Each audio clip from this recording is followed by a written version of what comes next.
He is Albert Breer, the Monday morning quarterback, joining us on the program. June 1st, supposed to be a big deal today.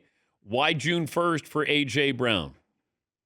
Well, I think it's all related to the Eagles cap situation, and I don't want to bore anybody with the details of how this works, but essentially, what doing it now versus doing it at any point over the last 3 months will mean functionally for the Eagles is pushing $27 million off their salary cap this year into next year. And that's something they needed to do because really run out of contracts to restructure. To their credit, they've been very win now the last few years. And that's meant Jeffrey Lurie, their owner, spending a lot of money, cash over cap. Not all owners are willing to do that. It's a part of why they've been as good as they've been the last few years from a roster standpoint. But it does create complications. And in this case, it created a complication where it was much easier for them to deal A.J. Brown after June 1st than before June 1st. Now, like that complication isn't ideal for the team, but I do think like any good GM, Howie Roseman's taken advantage of it, and that it just allows for you to continue to survey the market. And what that's basically meant for them, Dan, is yeah, like this has looked like it's going to be the Patriots really since the end of March, but maybe somebody has something materially changed their receiver situation. They get to OTAs and it's not what they thought it was. There's a legal situation like Rashee Rice in Kansas City. There's an injury somewhere. So there's always that chance that something better comes along for a guy who's been a great, great player for them. But at this point, they've got the framework of a deal in place with the Patriots. The details still need to be hammered out, but I'd expect that it gets done relatively soon. Okay, but if I'm the Chiefs or the Rams, Yep. I'm curious what the framework here is, and can we exceed what the Patriots might be offering? So I think those are two good examples, right? So I'll take you through both of them. So with the Chiefs, I would say they have a quarterback in Patrick Mahomes who's making a ton of money. They're top heavy on their cap. And so it's for a long time been the big three for them, Chris Jones and Travis Kelce being the other two. But now they've got a bunch of other guys who are extended as well, right? So like that's Nick Bolton at linebacker, George Karlaftis at defensive end, it's Creed Humphrey at center, it's Trey Smith, at guard. They just paid Kenneth Walker to come over and play running back for them. So they've paid a lot of guys. They're top heavy on their cap. It's a good problem to have because they're a very good team. But what that means is you need draft picks to fill out the rest of your roster, right? So, when you're looking for the second guard or the defensive end on the other side of Karlaftis or your next corner, it's best to have those guys under cost control, and you use draft picks to get cost control talent. So I think that's why the Chiefs have been, a little bit, more conservative with their draft picks over the last few years, and why they made the trade, sending Tyreek Hill to Miami, sending Trent McDuffie to LA, and they've been able to refresh their roster that way.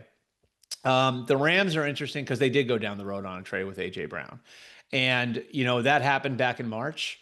And I would say like that one fell apart because it would have been contingent on corresponding trade with Davante Adams. They couldn't quite thread that needle. There was some concern with Brown's knee, but they're going forward with Davante Adams and Puka Nacua now. Presumably eventually on a new deal. And I think that they have moved on from Brown, but that does not mean the Rams don't have a very big swing left in them. It's just that one didn't quite work out. Wait, the Eagles were going to trade Devontae Smith as well? No. Davante Adams. The Rams Devontae Adams. Oh, okay. Yeah, the Rams. If the Rams had gotten A.J. Brown, there would have been a corresponding move to move Devontae. Because I think at that point, it's not that they don't love Davante Adams. The Rams do. It's just Adams and Brown play the same position, the same receiver spot, the X position. And like having two older guys with some injury history together can be a little problematic, which is, why, if they had gotten Brown, if the Rams had landed Brown back in March, it would have meant Davante Adams going somewhere else. Okay. Does it behoove the Eagles to trade A.J. Brown today? Or as you said, somebody, Rashee Rice situation or somebody gets injured. Like it feels like June I know what you're 1st, it was saying. happening. I know what you're saying. They've waited on this for 3 months, and I think like there is a human element to this too, where AJ Brown, I think, has been a relatively good soldier through this whole thing, knowing he's probably not going to be on the team. And contrary to public belief, he's very well liked in that locker room. He's more popular than Jalen Hurts in that But why locker room. wasn't he happy? I think what I would say on that is this guy is an ultra competitive guy, right?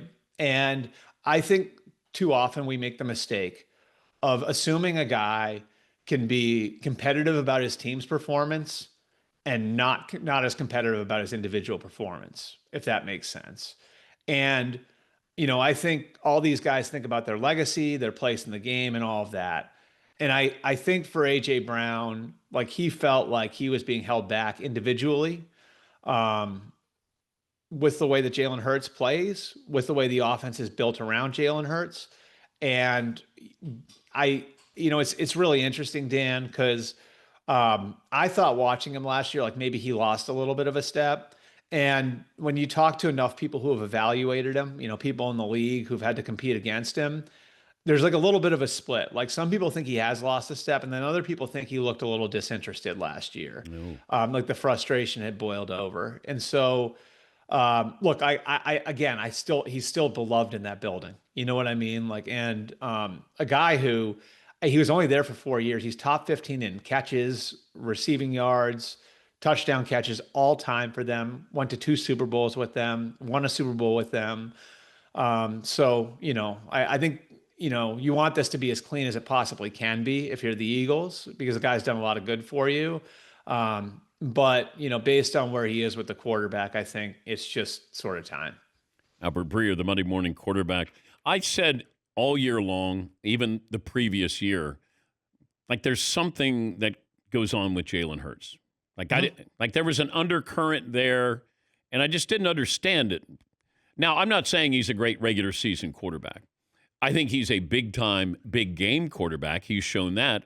But I don't know why there was, frustration, discontent, he's had a different offensive coordinator pretty much every year in the last, even go back to college. Yeah, the joke about being the Eagles' offensive coordinator is you either go to the Super Bowl or you're fired, which is actually the truth, over the last 4 years.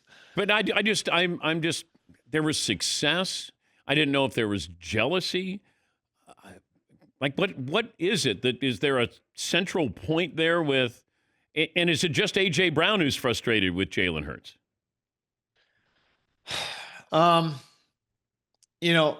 think it's, again, like I think it just sort of can relate back to individual performance. And I do think, like let's say, you're the guy who is number 2 in the route or number 3 in the route. You've gotten open 3 plays in a row and the quarterback didn't see you.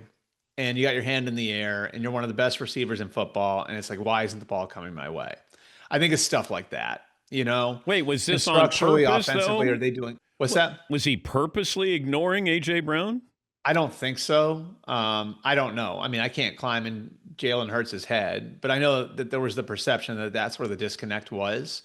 Um, and again, Dan, like these guys only have 8, 10, 12 years to play football at the highest level, right? And so I think a lot of them, many more than are willing to admit, do think about, is my name going to be up in the Ring of Honor? Am I going to be wearing a gold jacket at the end of this? How am I going to be remembered versus my peers? For, AJ Brown, it might be like, how am I going to be remembered against like the guys who preceded me, like a Julio Jones or an AJ Green or a Calvin Johnson? Am I in that category? And everybody's so focused on numbers in this day and age that, it's like, okay, like, well, like, let's line them up one versus the other. And if you look at it, right, he had, I think, 1,400 yards or right around there in each of his first 2 years in Philly. And he was down closer to 1,000 the last 2. And I think that sort of illustrates what the frustration is. Yeah. Well, the Eagles don't complete passes. They're bottom 5 last year in which is Passes. crazy. But part of that Saquon too, right? It's like you have Saquon Barkley. You wouldn't if you got a Maserati in the garage, you're going to take it out for a spin. Yeah, but I got Porsches, too, as my wide receivers here. I got a Yeah, good tight end and two good wide receivers. yeah, So, whatever I get in the garage is going to go pretty fast. And there's a lot of wide receivers out there unsigned. yeah, yeah. Do you see, like, when does movement start with those players? So you're talking about like your give me That some names. The like Debo Samuel, okay, Tyreek so Hill. yeah, so I would say with most of these, right? And I'd put like your Jadeveon Clowney, your Joey Bosa, like I think what we've seen evolve over the last like 10 years or so is more often you have these guys that are out there on the market. Like now, Tyreek Hill's coming back from a really catastrophic injury, right? So like you got to see where he is physically. Debo's a year older. Um, I think you could probably put DeAndre Hopkins in this category too. Um, I think, like the way that a lot of these guys look at it, that are older and out there on the market is there's going to be better opportunity for me in July than there is in April and May. And essentially for them, they'll look at it and say, well, all these teams want to look at their young players now. You know what I mean? Like you want to look at the guy who and they get them back in April. They get them on the field in May for the first time. They're in competitive drills right around now for the first time. And so, say it's a third round pick from 2 years ago. And he hasn't quite lived up to expectations, but he was out in California working out. Now he's back. That team's going to want to see that player, right? And maybe that team makes a decision at the end of June. You know what? We just don't have enough at this position. Like And that's where the opportunity OBJ, starts to arise. OBJ with the Giants, a second look at him. And I mean, like sometimes people but I think even like with him, do people realize how old he is? Like this is me his 13th year. He was in the same draft class as Johnny Manziel. And like he's the same age as Mike Evans, And we look at Mike Evans as such an older player. I mean, I I think it's great that that Odell Beckham wants to keep playing football. I love that he's got that passion for the game, that he wants to get back in, and he really is going through the process that any other player on the fringes of the league would go through to make it back in. Um, I just think we have to have our expectations under control with some of these guys and what they are now versus what they used to be. And there are guys across the board like that. Like Taylor Decker's another one, right? Like left tackle for the Lions was a centerpiece for them over the last decade, was a really important piece to build for Dan Campbell and those guys.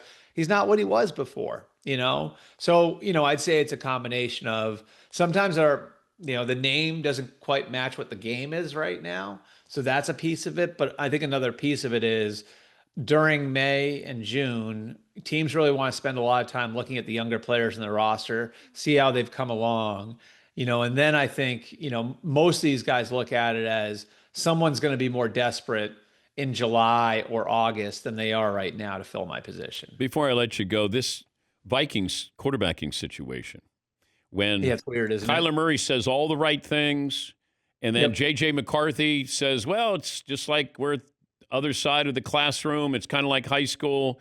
Nothing about, hey, I can learn from him. He's had a roller coaster ride in his career. And I don't know if this has a mushroom cloud at the end of it or is, Kevin O'Connell going to be tamping this down during the season? I mean, I think it's interesting because I I don't know that the Vikings quarterback situation doesn't line up with the timeline of the rest of the roster, right? The rest of the roster, and you can go down the list of names, tons of guys either in the prime or the back end of the prime of their careers, right? So, guys like Byron Murphy and Andrew Van Ginkel, and obviously offensively, you've got Justin Jefferson, Jordan Addison's close to the end of his deal. TJ Hawkins is now an older player. Christian Darrisaw at left tackle. Like they're invested in a ton of guys that are win now players. And so, like, I think it's interesting when you bring up like the discord there because last year the intention was to put competition in the room for JJ McCarthy. And Daniel Jones and Sam Darnold found better opportunity elsewhere to become the long-term starter. Like DJ knew if he went to Indy, there's a better chance he was going to be the long-term guy there. The same way Sam Darnold knew that if he went to Seattle, there's going to be a better opportunity to be a long-time guy there. So then they pivot and they decide, all right, like we're going to go all in on JJ. He gets all the reps. His teammates are going to know he's the quarterback, and let's see where this goes. And it went where it went. And so now they've created a competitive situation for him in the room again. And like the interesting thing about it is that roster needs to win now. So no one's on scholarship anymore. His draft status doesn't matter. And it's whoever is the best player for us to win right now is who Kevin O'Connell is going to pick for. That's going to be Kevin O'Connell's mindset in picking his quarterback now. So it's different than it was last year. They're not worried about the first round investment in the player anymore. In fact, the GM who drafted JJ McCarthy 10th overall is now gone, and there's a new GM coming in. And so it's a really interesting situation because I think most of us would have looked last year at Minnesota and said that could be a 12 or 13 win team. Yeah. And like, I don't think very many people are looking at them that way anymore.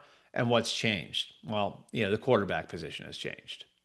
Always great to talk to you. I know you have a busy day today. Thank you, Albert. All right. Thanks, DP. That's Albert Breer. They call him Bert, the Monday morning quarterback.